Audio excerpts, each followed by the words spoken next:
Assalamu alaikum wa rahmatullahi wa barakatuh. Bismillah walhamdulillah wassalatu wassalamu ala rasulillah sallallahu alaihi wasallam. Welcome guys. Today I want to share something with you guys. It's called divine command theory. Okay? You might be seeing like a lot of Christians, they are making moral judgments on the Muslims or vice versa.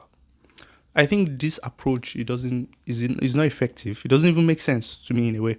It just leads to a point where at the end of the day, it's divine command. Why we do what we do is because God told us to do it, right?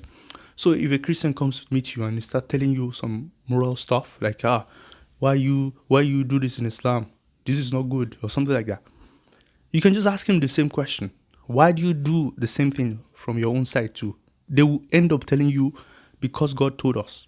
So for example, do you know in the Bible there are places where this Musa alayhi salam, according to the Christians, was commanded by God to go and kill people, women, children, babies, animals.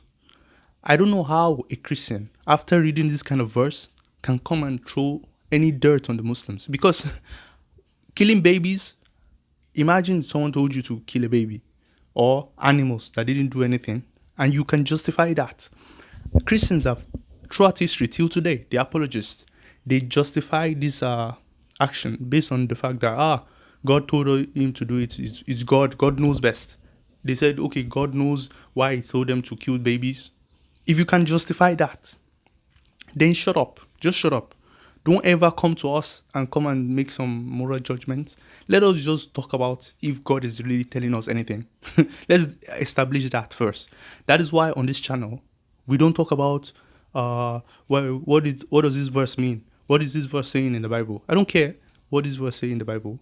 I care about, did God even say it in the first place?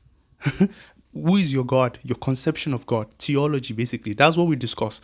We don't talk about why can you marry two wives? Do you know, I had a friend.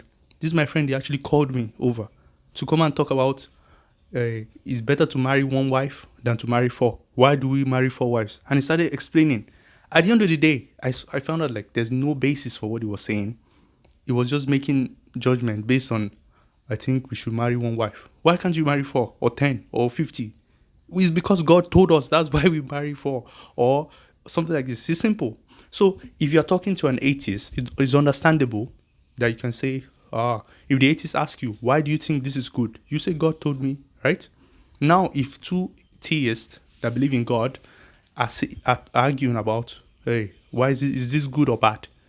Then if you say God told me to do, the other guy can also say the same thing.